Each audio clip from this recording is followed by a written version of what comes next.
You are listening to Conscious Fever, hosted by Carl Price.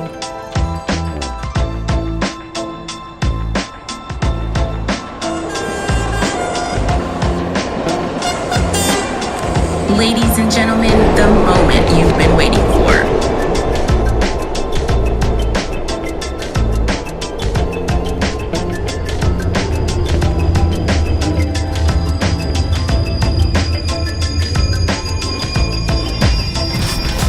Louisville's own DJ Ice. DJ Ice.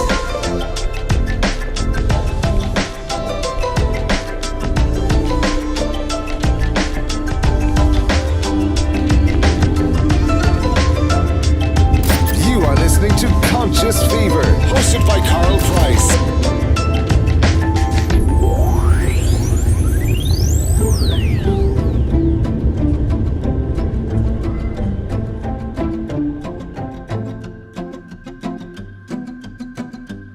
It's the one and only DJ Ice, Louisville's coldest DJ.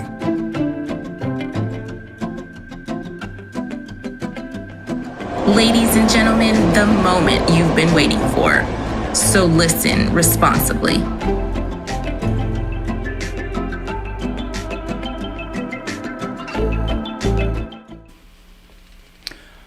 All right, good evening. Welcome to Conscious Fever here on Ice Entertainment Television, Conscious Fever Radio. I have to switch gears because which one is that? That's right there. Because I just got out of another meeting, broadcast all the way to Baltimore, Maryland, and have to run here. Good evening. This is Conscious Fever here on Ice Entertainment Television, Conscious Fever Radio. I am Carl Price, your host. We are here tonight. Man, it is hot tonight. It is still very, very hot. And I am actually in a different location. I can tell by the brick behind me. I'm not going to jump out. Tonight I probably would jump out the window because the studio is very hot. And it's 97 degrees here today. And it's probably about 120 degrees up there. Am I correct? Would you say it was 120 degrees up there? Are you not going to answer me? Yeah, nothing. Don't worry about it. That's what I'm going to answer. Anyway, welcome to Conscious Fever here on Ice Entertainment Television, Conscious Fever Radio. I've been going since about 5 this afternoon with production. Again, congratulations to the men of Iota Phi Theta Fraternity Incorporated. And thank you guys for allowing me to moderate your public meeting, the first and hopefully the only virtual public meeting that was held tonight. Anyway, we're going to talk about murders tonight. And I hope y'all are on board with talking about murders. I have some comments to make about the fact that we are seeing all of these murders. On one of the panels with the public meeting was a police chief out of Ferguson, Missouri, and we talked about, I wanted to get his response to defunding the police. Right, and what that really means to a community that is crime-ridden. And if you missed him, go back to the broadcast and just check it out. I think it's on the Iota Phi Theta Fraternity Incorporated Facebook page. But interesting stuff. It was a very interesting discussion, but y'all don't want us to defund the police now, do you? Because only people of color out there are being killed in mass numbers. I mean, Chicago is like a cesspool of death and murder. It's sort of ridiculous. And I'm not sure if we know what to do about it. I don't know. I mean, is the police really failing us? Is it the police? Is it the courts? Is it the legislature? Who's failing us? But I'm also shocked that a lot of people actually are not as alarmed as they should be by what is going on. And let me tell you why I say that. The reason I say that for a number of reasons. So I'm gonna get into y'all's face, okay? Get into y'all's face here. But I say that for a number of reasons. One, because these are children that are being killed. I mean, these are children that are being killed. And nobody's really expressing unusual concern about the fact that, you know, these kids are being killed. I mean, this is not Chicago, y'all. This is Louisville. But 2 16-year-olds died in the same day, in the same neighborhood, from gunshot wounds. And they were females, right? We're all shocked, right? It's always, you know, we see on the news, okay, so a man was killed today, he was a black male, okay, so you just brush it off, right? And that's what a lot of us have come accustomed to. You know, who got killed today? And whoever it was, did I know him? Was it in my area? Does it have a similar last name to all the last names that I'm associated with, right? And that's what we do. And we just brush it off, especially if it's black men. But now they're females. Some are black, some are white. But it should be concerning. So I'm not sure what it really means to defund the police. But if it means that we don't have police, I don't want that. And I know you don't want that either. But I'm interested to know your comments. And when you give me your comments, I'm actually going to try to post your comments. And y'all, I got to get used to what I'm doing down here because I'm not used to that. But I do see one comment, and let me see. And I'm going to post these comments. I'm going to post these comments on my broadcast. So y'all are just going to have to let me. You know, there you go. It says William Gwynn. I don't know if I can slow that down. Let me slow that down some. Let me slow it down some so y'all can see it all. Okay, so there's a comment from Mr. Gwynn. He says, all the above is failing us, mainly because it doesn't affect them where they live. I mean, but when you say that, William, when you say that, I'm going to call you on that, man. When you say that, I mean, you're actually talking about black folks, too. I mean, it's black folks that don't live in the inner city, in the urban areas, which are really black areas, black and brown areas. But there are also black people that live out in these neighborhoods, and it's not happening where they are. So the question becomes, you know, are they really concerned? I don't know. I don't I don't know the answer to it. If I knew the answer, I would probably sell the answer to a lot of people like Apple does and Microsoft does and make $1 billion. But I wish I knew the answer. I wish I knew the answer because, you know, when you actually know some of these people, it's a horrible feeling. And I'm not saying that I know the 16-year-olds or anybody that have actually died, but recently. But the reality is that should alarm us all. Black, white, yellow, brown, red, green, blue, whatever color you chose to be. It should alarm us all. And the reason it should alarm us all because if we're a part of this community, we're all a part of this community. None of us get a pass in this community just because, you know, we don't know the person that was killed. But when kids are being killed, our future is being killed. Y'all know that. But I do believe, and I'm going to make a comment that I made on the broadcast. I do believe that, you know, I think it was one of the best points that was made on that panel tonight, and that was that we have to constantly put ourselves in the seat where decisions are made. Where decisions are made. The moment we stop doing that, the moment we see no change. I mean, absolutely no change. I'm actually going to try to I'm going to try to add something here. I know it's probably going to kick me out, but I'm gonna actually try to add something here. And when I add this, I want y'all to see this video, because the reason I want y'all to see this video is because this video is a compilation. I'll say a compilation. It's been a long day, y'all. Very long day.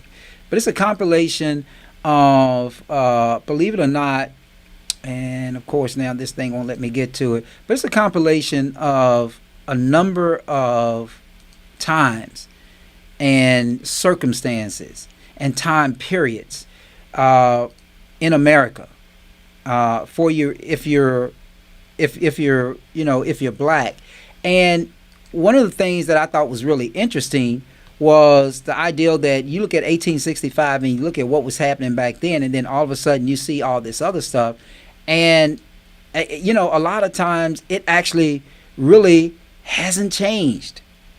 I mean, a lot of that really hasn't changed. I mean, what actually has been going on, all these years. So I want y'all to take a look at this. I really want y'all to just take a look at this and notice the dates in there and just some of the quotes. I would tell you that whoever put this together spelled Arbery Joggin, Arbery, the one that was killed in Georgia by those racist guys. They put in there Jocking. So it wasn't me, but in any case, it's there. But I want y'all to take a look at this because it makes you think about it. It's a compilation of all the periods, all the struggles, 1865, 1963, all the people that have been murdered, the protests, the black, the 60s, et cetera, et cetera. So I want y'all to take a look at this and then let's comment on it. Check this out.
Okay.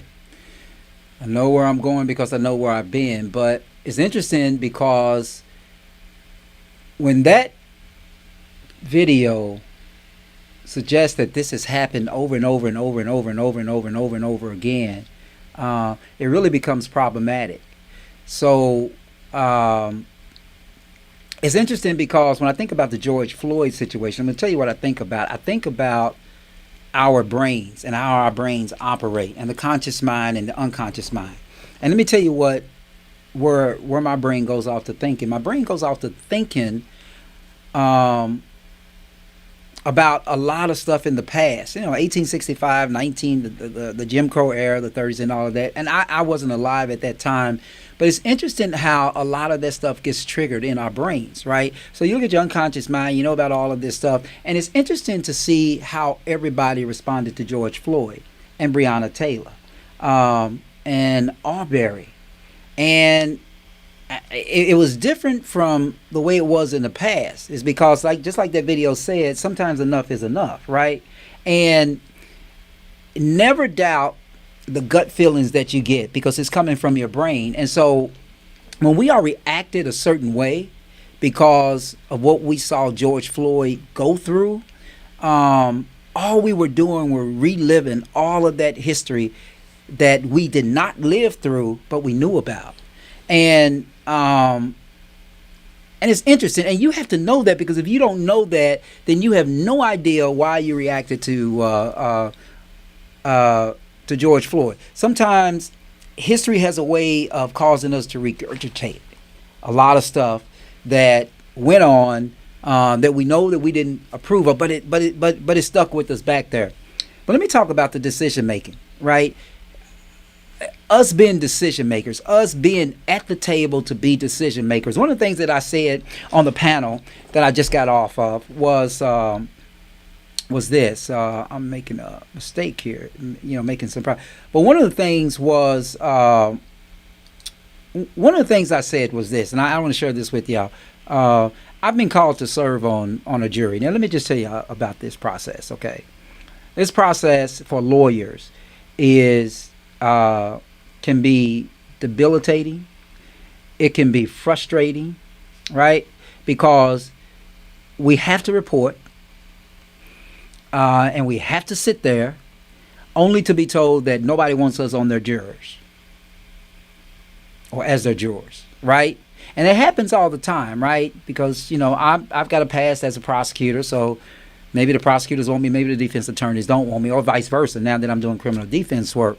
But in the civil, I'm a plaintiff's lawyer, so, and maybe the defense, the defending personal injury actions don't want a plaintiff's lawyer, vice versa. So my point to you is this, is that I've been called, and as frustrating as it is for me to take off 2 weeks to go over to that damn courthouse, I'm going to do it. And the reason I'm going to do it is because of this.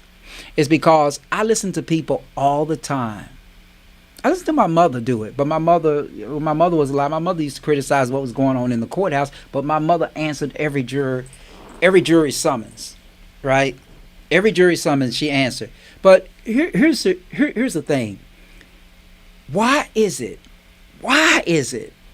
that every time we get a jury summons, we try to run from it? The first thing our brain tells us, for some strange reason, is that, how can I get out of this, right?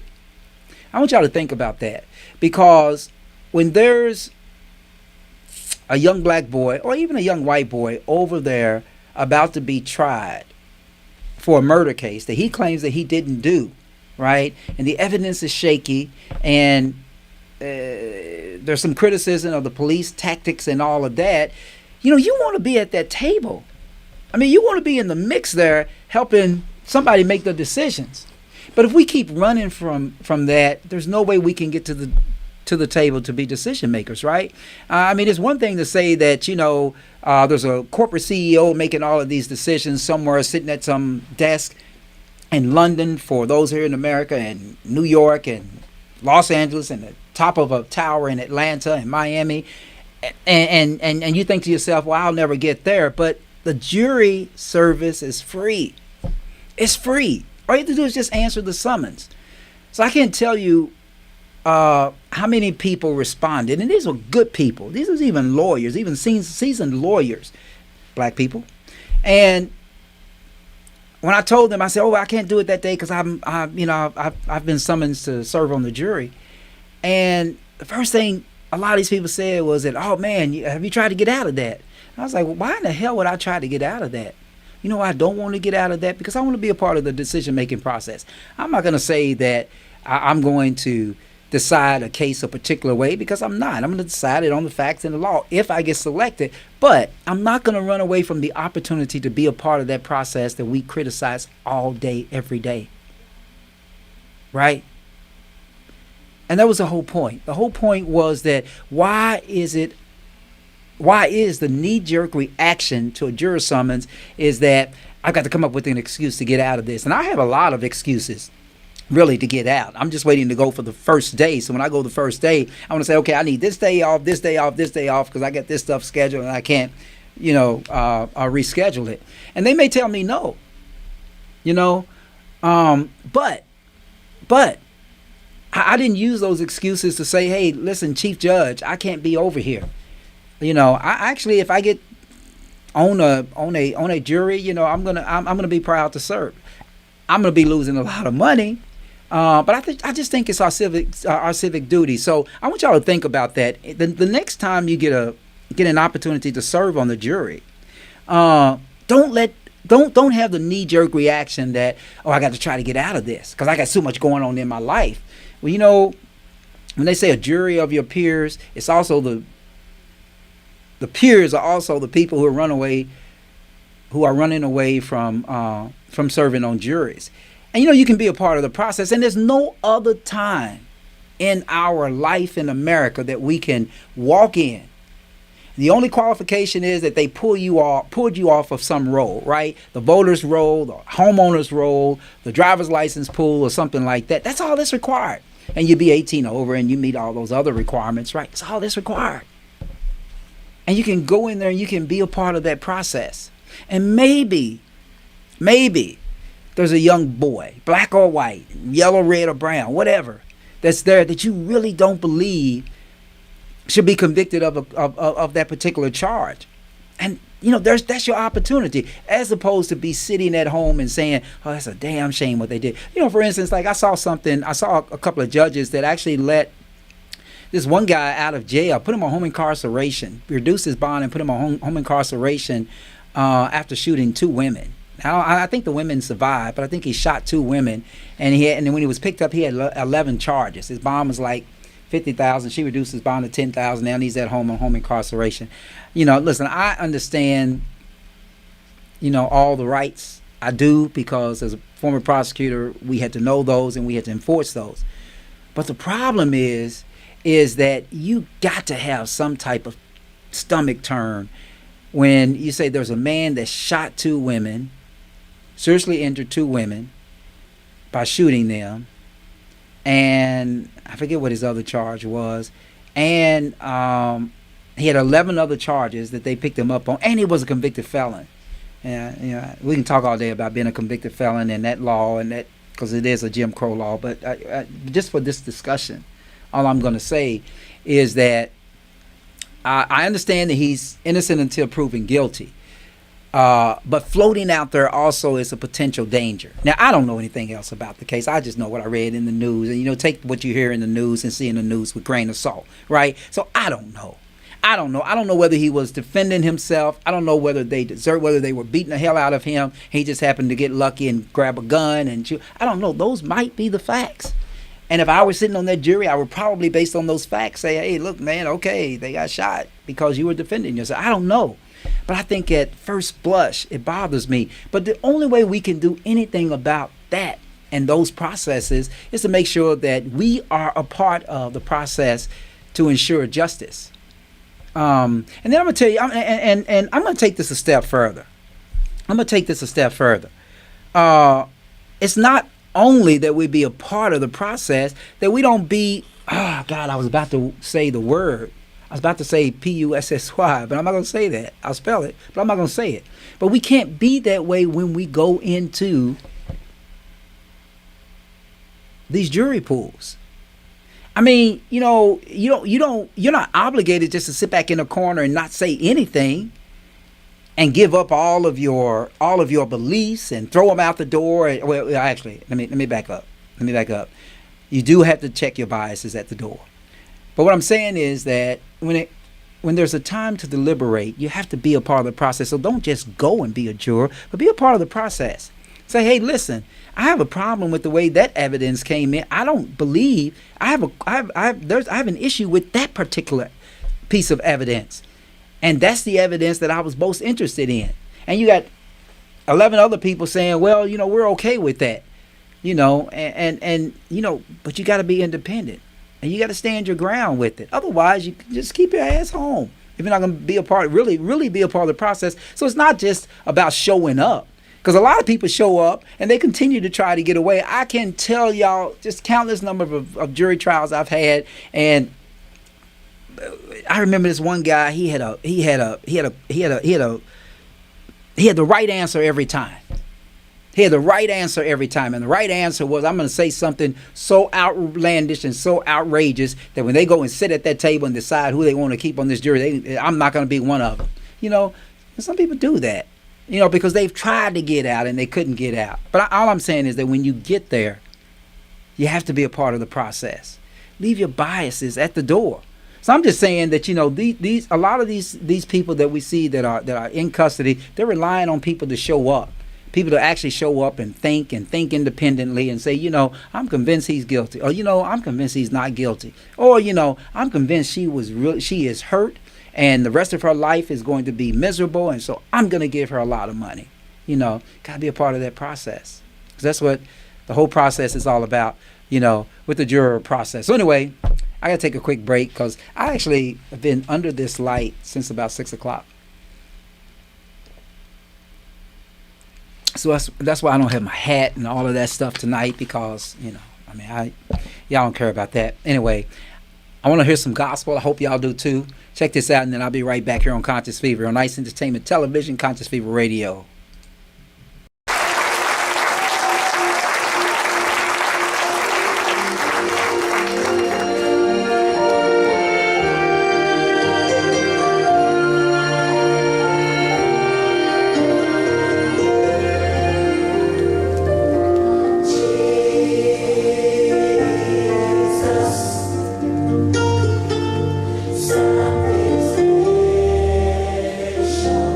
Supernatural.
this. Tell them run it on.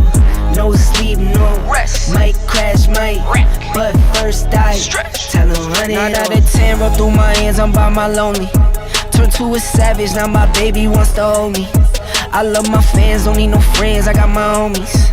Thought I could trust you, I find out you tried to zone me. I'm number one up on that court, I'm Nick McGrady. The first one in, the last one out, can't call me lazy. Put in my hours, send the invoice and they pay me.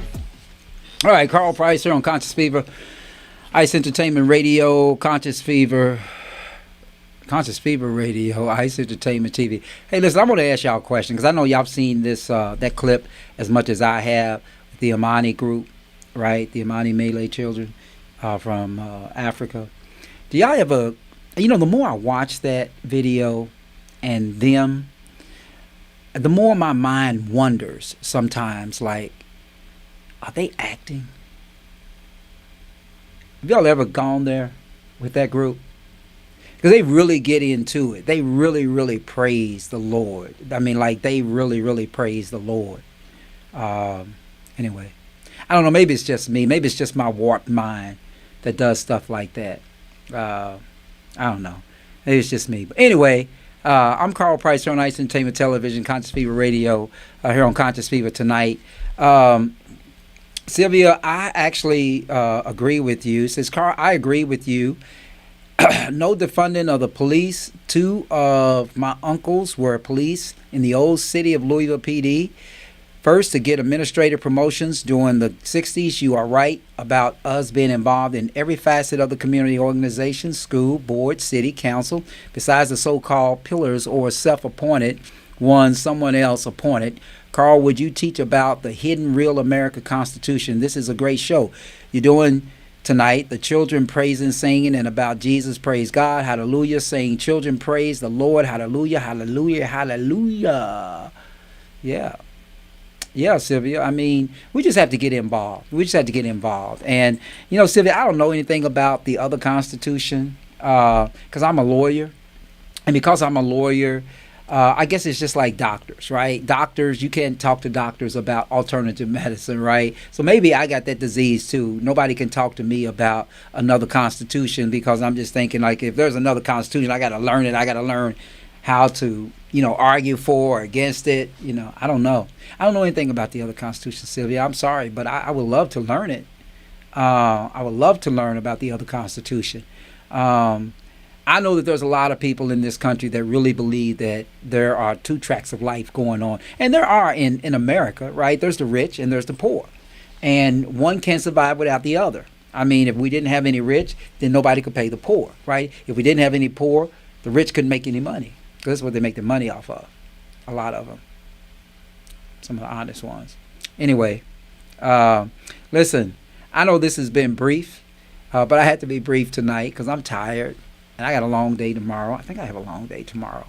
So I want to get out of here and just sort of enjoy that and do that. But I do appreciate y'all joining in. I appreciate you telling me what you were telling me. And again, kudos to the men of Iota Phi Theta celebrating 58 years. This is the 38th International Conclave, virtual. Unfortunately, it was virtual. Really fortunate it was virtual. They asked me to be a part of it, and I greatly appreciate that.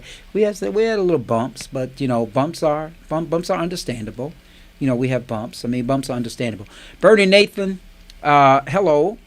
And thank you for watching as always, as well as Sylvia Bibbs, Alvin Brown. Listen, Bernie Nathan, I gotta tell you something, and don't get emotional on me when I tell you this, right? Okay, so we lost our mother and your church member back in January, right? And you did something that reminded me of my mother. I said I was gonna share this with you when I saw you, but since I'm seeing you in the wing now, I'm gonna share it with you now. You did something that reminded me of my mother. One of the things that my mother used to do when she was alive, of all of her kids, she would always send them birthday cards. And the birthday card would always arrive either the day before or the day of the birthday. She had it down to a science. And I came in one day after a long day's work on my birthday. I think my birthday was a Friday. And I came in, because I worked that day. I didn't work too hard, but I did work that day. And I came in, and there was a card. And it scared me at first because I was just thinking like, okay, all right, mama, where you at? Right? I was kind of thinking that. But then I saw your name at the top of it, and I thought to myself, wow, but it just brought that back. So I just wanted to thank you for that because, I probably wouldn't have gotten a birthday card had it not been for you. Nobody likes me. I mean, they don't. They say they do. I mean, a lot of them say they do, but they don't really like me. So I don't get a birthday card. But my mother would always send me a birthday card, and it would always land on my birthday or the day before. So I appreciate you for that. Anyway, listen, thanks for joining me tonight. I got to get out of here. I hope you all are managing this damn heat. And I hope y'all would join me in trying to do something about all of these murders. Something about all these murders. I think a lot of us as professionals and degreed people, we think we have the answer. A lot of us will run for office and think that we have the answer, and then the same shit just continues to happen. Every year after year, it's the same shit. But when they're running for office, they're standing behind that podium, and I'm going to do this, and I'm going to get a bill passed, and I'm going to get it. And then, have y'all ever done that? Let me tell you what I'm talking about. Have y'all ever just recorded a politician saying what he or she is going to do, how they're going to change this, how they're going to build this and all of that, and then just record it or write it down, make a note of it or get their flyer, and then wait 4 years and pull it out? Most of the time they ain't done shit. I don't mean to cuss, but most of the time they have not done shit, right? It's just like the sports commentators. I used to do that all the time. I used to listen to Charles Barkley and Kenny Smith make these big predictions before the NCAA final championship game or something like that, or one of the regional championship games, and say, well, this team's going to do it. And the team doesn't do it. And they'll win. And I always reflect back on what they said and say, damn, they pay you for that? They pay you just to say shit. And when it doesn't happen, you still get a paycheck. Still go home to your home with a pool in the back. Driving a nice car. Shopping at Macy's for your dog. They still pay you for that? But they do. But politicians are the same way. And I don't know. But I know there are people who run for office, and that's what they say. They'll say, we're going to do this, we're going to do this, we're going to do that. And they don't do nothing. What they should tell you is that it's almost impossible to get things done in a partisan country. Okay? A politically partisan country. So, I don't know. Maybe there's space for people like AOC and Rashida and all of them. They're all the way on the other liberal wing of the Democratic Party. But, so I don't know. Bernie Sanders or somebody I don't know. But I know a lot of these politicians, they don't lie. They just tell you stuff that ain't going to happen. And we all know it's not going to happen. Anyway, I'm looking at actually this thing on the side, and I noticed that it is freezing. So I'm going to get out of here. Well, they see how hard. Let me put this up here, John. Put your comment up here. See what this says. Well, they see how hard it is to do something when they get in the office. But you know what, John? They should know that. They should know that. They study everything else. They study how to get your vote. How to get to you to get your vote and different things like that. So if they can do that, then my question becomes, then why don't they know that before they go in?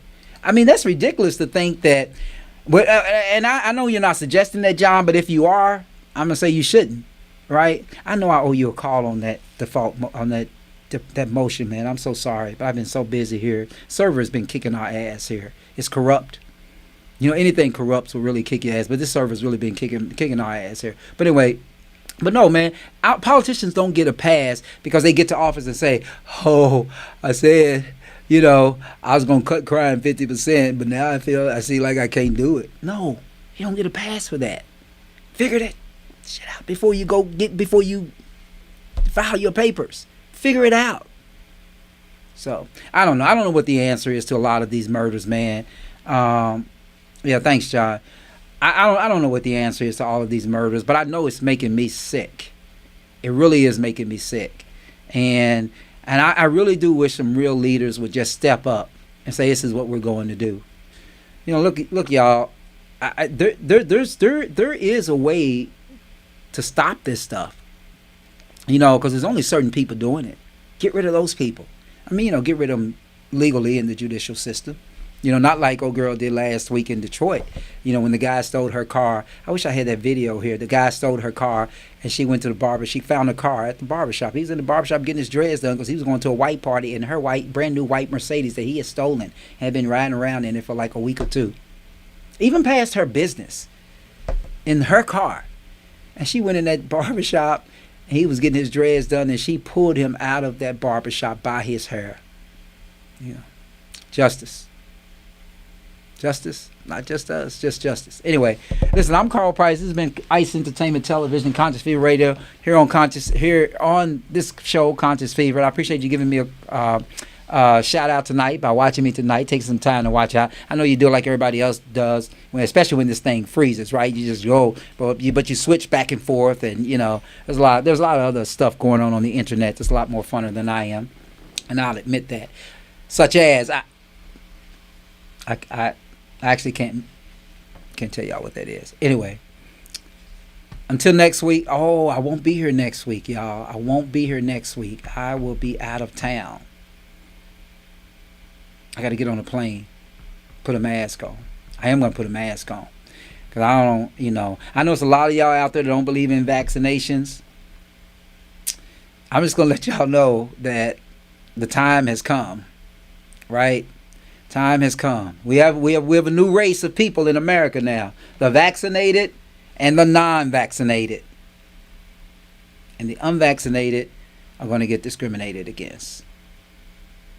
For what it's worth. Did you hear what Joe Biden said today? Or at least that's what was reported. He's going to do. He's going to make, any contractor with a federal government contractor as well as federal government employee has to get vaccinated. Has to get vaccinated. And I forget the consequence. I don't think you lose your job if you don't get vaccinated, but yeah. But I don't know. I don't want to have a whole discussion about vaccinations. I do want to tell y'all that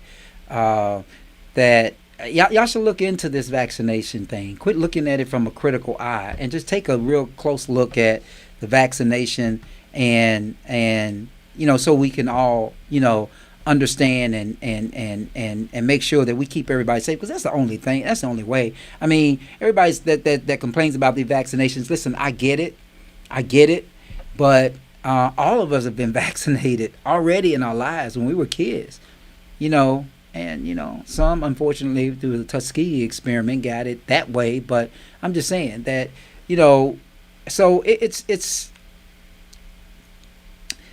If y'all don't know what I'm talking about, I want y'all to just take a,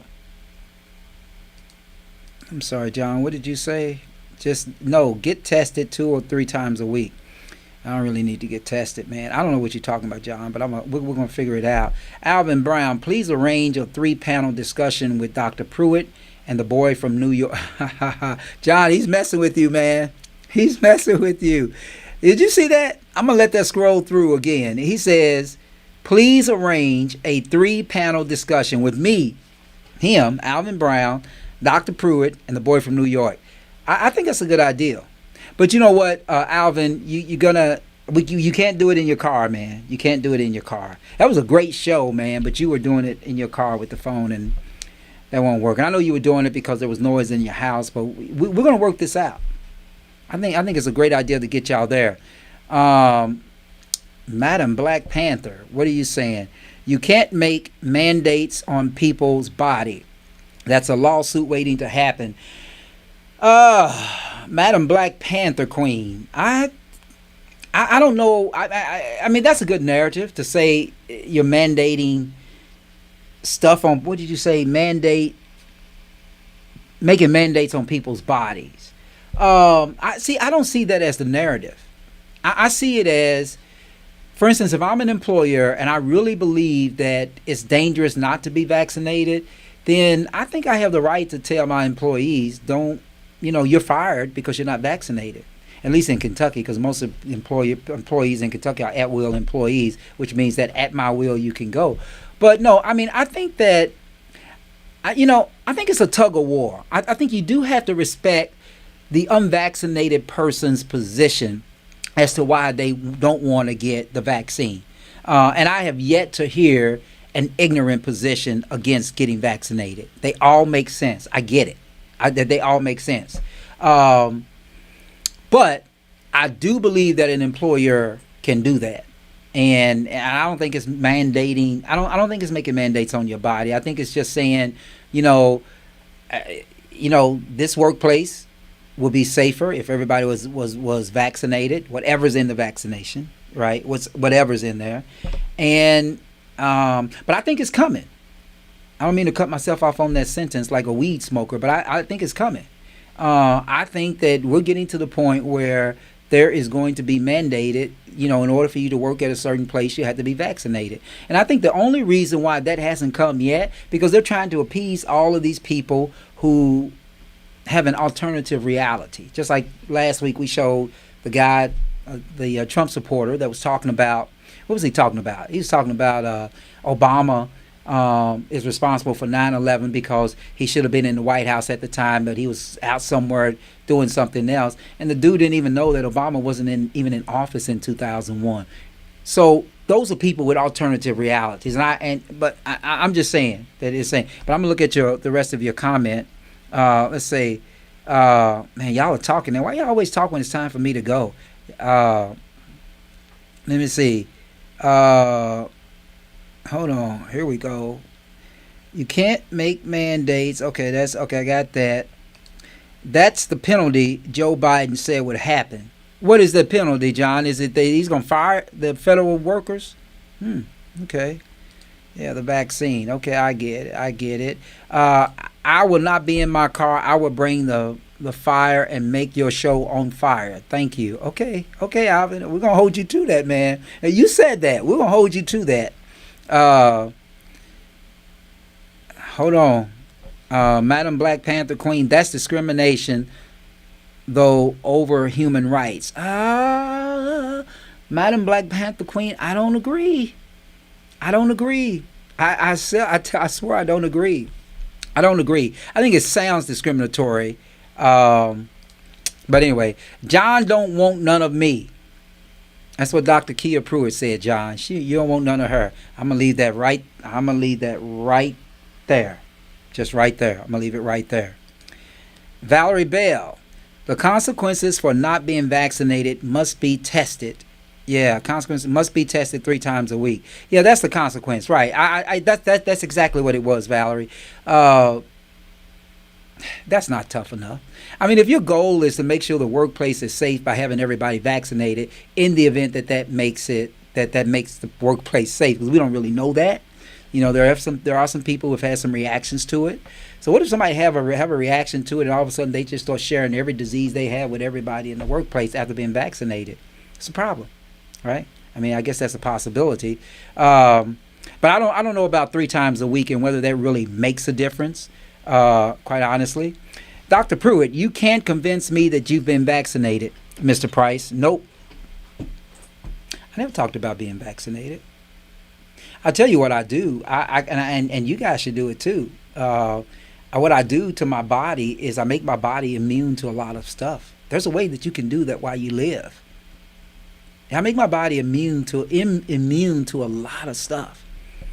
Because you remember, I had cancer back 11 years ago now. I had cancer. I had stage 4 cancer. I almost died. I was down to like 108 pounds. I was walking around like a stick man. Remember those little stick people we used to draw when we were in elementary school? Yeah, I was one of them. But I asked myself, how in the hell did I get here? And I realized how I got there.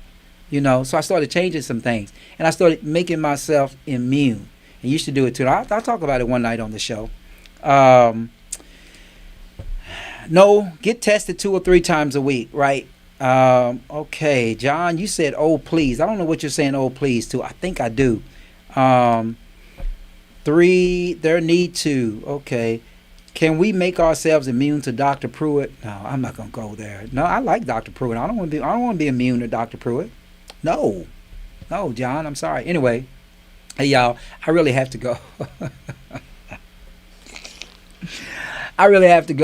Anyway, this has been Conscious Fever here on Conscious Fever Radio, Ice Entertainment Television. Hey, don't forget to check us out on Anchor FM. right? The Conscious Fever Radio. We're still doing the South Preston broadcast podcast. And, I was driving in this rental car I got because they still have my car, fixing my car. Now it's up to like $20,000 to fix the car. I'm glad the car costs a lot of money because it's ridiculous. But in any case, I was riding around in this rental car and my phone was synced to it. And the podcast, the South Preston podcast came on. If y'all haven't listened to it, y'all need to go on Anchor FM, anchor.io, anchorfm.io. Check it out. John Yah and I sit around in a warehouse and we just talk about conscious stuff. And we're talking about fruitarians. I didn't even know what fruitarians was. Well, those are people who eat fruit just for a period of time to detox their bodies. Anyway, good discussion. South Preston podcast. Anyway, oh my God, y'all are cutting up. There needs to be a discussion of the handling of the virus by Trump and the handling of the vaccine by Biden. Yeah, I agree. I thought Biden came out of the gate doing a good job, but now, I'm not that impressed, quite honestly. She said I could not handle her. That's what she said, John. That's what she said. Dr. Pruitt, you are an attorney. You know how to evade questions. Have you been vaccinated? Yes or no? Okay, Dr. Pruitt, is that a direct question? Because I have always made this one motto in my life, and I will live with it forever. And that is that if you ask me a direct question, I will give you a direct answer. But not tonight. I'll do it on the next show. Anyway, I'll see you guys. I'll see you guys next the week after next, because next week I got to get out of town. I can't take this place too much longer. All right, gotta go. Anyway, have a good week. You are listening to Conscious Fever, hosted by Carl Price on 97thebeatfm.com. I was born by the river in a little tent.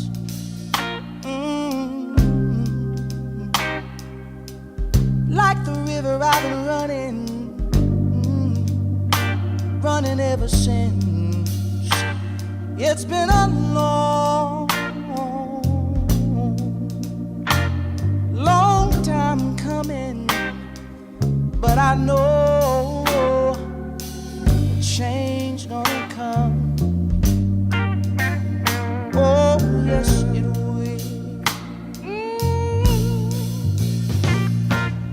It's been too hard living, but I'm afraid to die, 'cause I don't know what's up there beyond the sky. It's been a long time coming, but I know a change gonna come. Oh yes it is.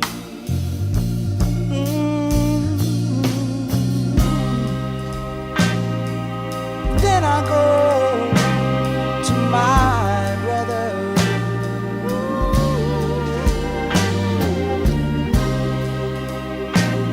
And I say, brother, help me please.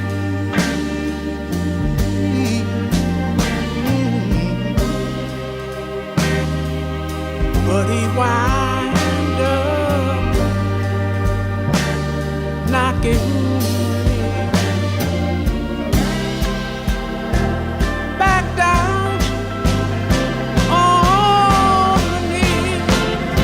Oh, there've been times that I thought I couldn't last for long, but now I think I'm able, Father, to carry on. And it's been a long time coming, but I know change